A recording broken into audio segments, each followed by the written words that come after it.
All right, Shalom. First and foremost, I'm going to start this lesson off by giving all the praise, honor, and glory unto Yahweh, Ba'ashem, Yahweh Shai, Ba'ashem, Rakakudash. Double honors to the apostles and elders of Great Millstone. Honors to all the brothers who are fervently pushing the word in sincerity and in faith, and Shalom to all the sincere believers. Now, this is going to be a quick lesson just based on patience. Because given everything that's going on in the world, especially here in America, we have to, those of us of the hopeful elect, we have to remain patient. We can't try to take matters into our own hands and deliver ourselves from our situations. We have to be patient and trust that the Lord is going to deliver us in due time. So, Adawan Ratazah, in the end, you find this lesson edifying. So, I got the definition of patience here. It says patience is the ability to endure delays, difficulties, or discomfort without becoming irritable or upset. And that's how those of us of the hopeful elect are supposed to be. No matter how difficult things get for us, we can't get upset. We can't crash out like people are saying in this day and age, We can't just lose our mind. We have to continue to trust in the Lord. Trust that the Lord is going to provide for us. Trust that He's going to keep us safe. We got to continue to read these scriptures. Because like it says in Isaiah 33:6, I believe, that wisdom and knowledge shall be the stability of thy times and strength of salvation. The fear of the Lord Yahweh is His treasure. So the wisdom and knowledge of the scriptures is what's going to keep us stable in these times. Because like I've said before, the scriptures let us know what's going to be happening in these last days. The love of many waxing cold, the wars and rumors of wars, which, that's going to be World War III, civil wars, race wars, these tariff wars that are happening between countries. Well, these other countries in America.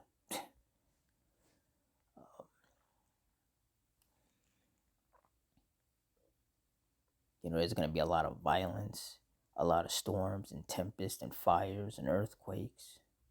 There's going to be a lot of diseases. There's going to be a lot of darkness. And that's why I've said before that those of us of the hopeful elect have an advantage, because through the Spirit of the Lord, Him blessing us with the wisdom, knowledge, and understanding of these scriptures, we know what to expect. So as more of these events take place on the earth, and the people around you are freaking out because they don't know why these things are happening, you're going to be stable because you already know that, hey, the Lord prophesied that this was going to happen. Like it says in 2nd Ezra 8:50, for many great miseries shall be done to them that in the latter time shall dwell in the world, because they have walked in great pride. So we can expect more and more chaos and destruction and death upon the earth. And for anybody who's been thinking about trying to start a business here or whatever, trying to build here, that's a bad idea, because the Lord is destroying this place. All of these businesses shutting down, people losing their job left and right. Like, America's collapsing right before our eyes. And there is no coming back. There is no rebuilding. There is no making America great again. This place is finished. So instead of trying to build something here, if you have a job, just continue to work. And if you don't have a job, you could look for a job. But ultimately, the way things are looking, the way things are going, it's really pointless, because this place is about to shut down. But obviously, you have to work because you got to make money, because you got to pay bills and you got to eat and some brothers and sisters have families they got to take care of. But just understand that the Lord, He knows what you need. And as long as you remain steadfast in this faith, and you're circumspect, and you're watching, and you're reading, and you're praying, and you're fasting, and you're, rehearsing the righteous acts and doing the best you can to continue to please the Lord, He's going to make a way for you to take care of yourself and your loved ones.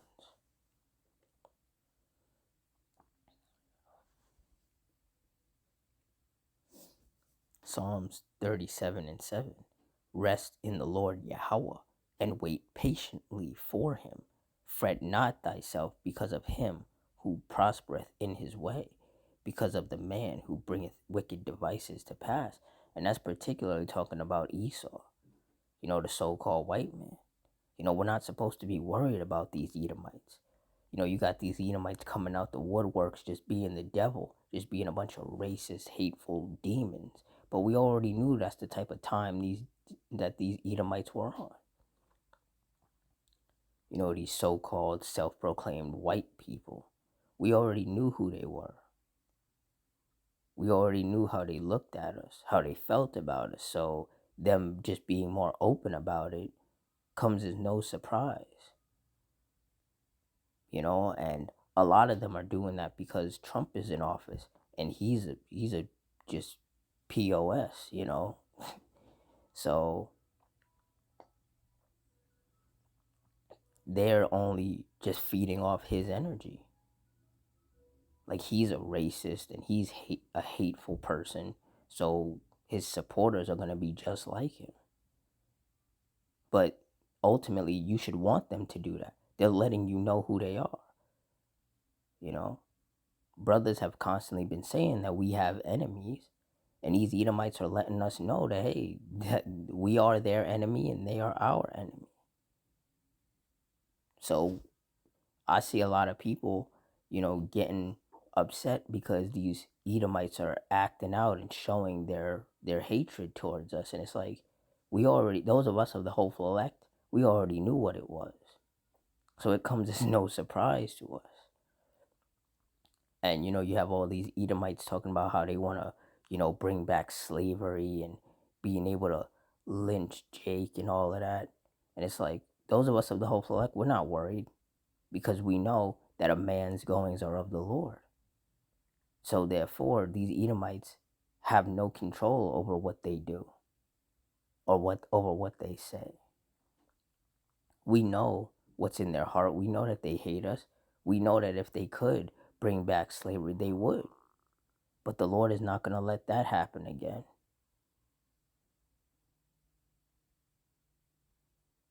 So we have no fear of these Edomites. We fear the Lord, and we move with that fear. Nobody can do anything to you unless the Lord allows them to. That's why you're supposed to fear the Lord, because the Lord controls the actions of man. So all of these Edomites who have ill intentions toward us, and just Israelites and just people in general who aren't them, who aren't so-called white people, they can have all the ill intentions in the world. But if the Lord doesn't want them to act on that, then they're not going to be able to. They can say that they want to do X, Y, and Z all they want, but they can't put their hands on you if the Lord doesn't allow them to. That's why you're supposed to trust in the Lord. The Lord is the one controlling everything. He's the one calling the shots. He's the one pulling the strings. He's the one who makes things happen. So that's why the scriptures say, rest in the Lord Yahweh and wait patiently for him. And like I said earlier, we can't try to take matters into our own hands. These Edomites, they getting all uppity, making threats against you. You can't take matters into your own hands and, try to hurt them or something. You got to let the Lord do what the Lord is going to do. And the Lord may very well send these Edomites your way, making threats against you and all of that, just to see how you're going to respond. Are you going to be carnal and try to take matters into your own hands? or are you going to trust that the Lord is going to keep you safe?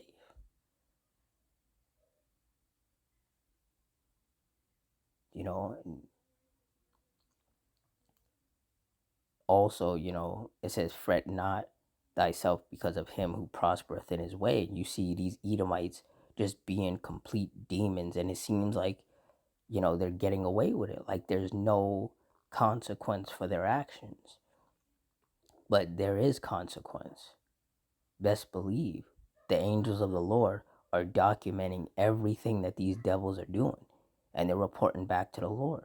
See, these Edomites, this is their last go round. When America crumbles and all of these Edomite strongholds crumble, the UK, Italy, France, Germany, America, all of these different Edomite strongholds, when these places collapse, these Edomites, these so-called self-proclaimed white people, they're going down. They're going into chains. They're going to be where they belong, at the bottom. So even though it seems like right now they're living it up and they're having fun and they're making all this money and they're going on all these vacations, and it just seems like they're getting away with, just being wicked, in reality, they're not. They're not getting away with it. Their judgment is coming. And that judgment is going to be the heaviest judgment any race of people has ever experienced.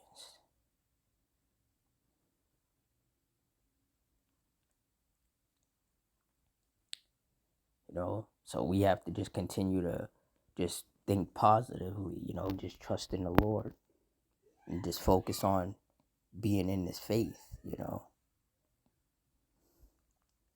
Romans 12:12. Wait, Salakia.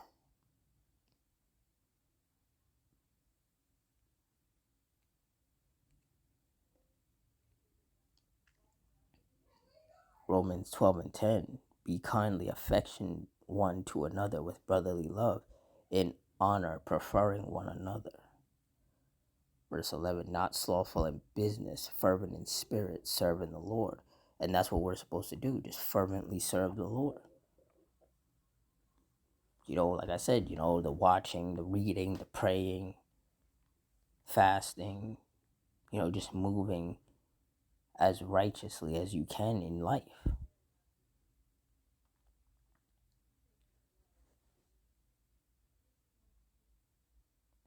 Verse 12, rejoicing in hope, patient in tribulation, continuing instant in prayer. And that's what we do. Our hope is in the Lord. We know that the Lord is the one who can save us. So we're putting all of our eggs in that basket, so to speak. We're not looking for Esau, the so-called white man, to save us. Esau is our enemy. Your enemy is not going to save you. Your enemy is going to oppress you, hurt you, destroy you.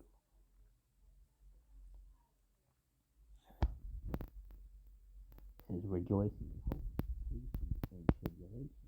And that's right, we have to be patient. Regardless of what's happening in your life, you have to be patient. Because the Lord, He's got something planned for those who will remain patient. He's going to take care of us.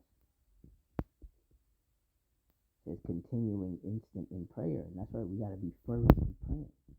Praying to the Lord, asking Him to keep us safe, to keep us stable-minded, to keep us comforted, to keep us locked into this faith, to keep a fervent spirit on us. Because we see it on a daily basis. People are losing their mind. The world is becoming more and more chaotic, and a lot of people, they can't handle it.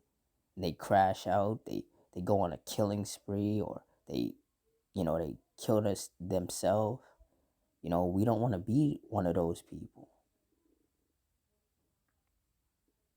And that's why we have to continue to, maintain in this faith. This faith keeps you calm, keeps you stable. It stops you from losing your mind, because you understand, like, hey, the Lord, He's going to take care of everything. He's going to destroy our enemies. He's going to preserve us and our loved ones so long as we continue to just, stay focused on serving him fervently and diligently on a daily basis.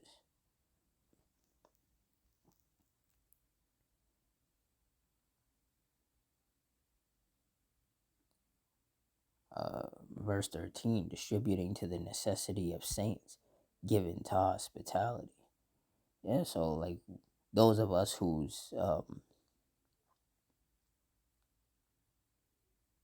lot, I guess I should say, is to, push this word. We got to keep doing that. We can't let up. We got to just keep going, all gas, no brakes. Regardless of what happens in our life, we have to always put this truth first. Put the Lord first, and he'll take care of everything else. Galatians 6 and 9. And let us not be weary in well doing, for in due season we shall reap if we faint not. And that's right. We just got to stay in it. Like I said, all gas, no brakes, like all the brothers have been saying. We can't be weary. Every day, just sending up prayers, doing lessons, watching videos, being circumspect, watching the news, see what's going on, just staying as locked in as we possibly can. Because for brothers and sisters, between watching the news, going to school, going to work, doing lessons, things of that nature, your hands are full. All your time is taken up. And you know how they say idle hands are the devil's playground. So, when you're locked into this truth and between, doing lessons, going on the highways and hedges, watching the news, probably going to the gym, just, regular everyday things. You don't even have the time on your hands to get into anything, to get into any like wickedness or do anything wrong because you're too busy. And majority of our time outside of like, for the young, the brothers and sisters that may be in school, and going to work, between those things, the rest of your time should be occupied in this faith. You know, some brothers like to like go sit by a lake or something, because being by the water is very therapeutic and it's very calming, and that's always good. But even then, you're sitting by the lake, by a river, you might want to do a lesson or watch some brothers' videos, things that just keep you stable minded, keep you calm. Because this world that we live in is designed to cause you to lose your mind. And we, like I said, we see that every day with people. But like I've also said, as long as we stay locked into this truth and we continue to trust in the Lord and we continue to move accordingly, we're going to be just fine. We're going to be the ones who endure unto the end and get saved. Adawan Ratzazah. That is our lot.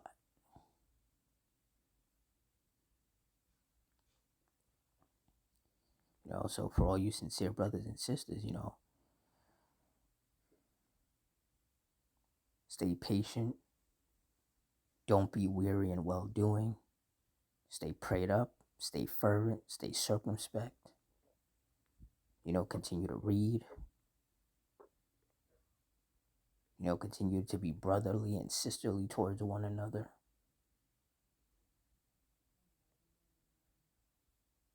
And just watch as the Lord destroys this place and destroys our enemies right before our eyes. We're on the winning side of things, and we have to keep that mindset. So with that, I'm going to wrap it up here. In closing, I want to give all the praise, honor, and glory unto Yahweh, Bahashem, Yahweh Shai, Bahashem Rakakwadash, The Wadi Yahweh Shem Shai for putting the spirit on me to do this lesson. Double honors to the apostles and elders. Great millstone. Honors to all the brothers who are fervently pushing the word in sincerity and in faith, and shalom to all the sincere believers. Hope you stay strong, stay safe, stay fervent, stay circumspect, stay prayed up, and Adawan Ratazah. Till next time, shalom.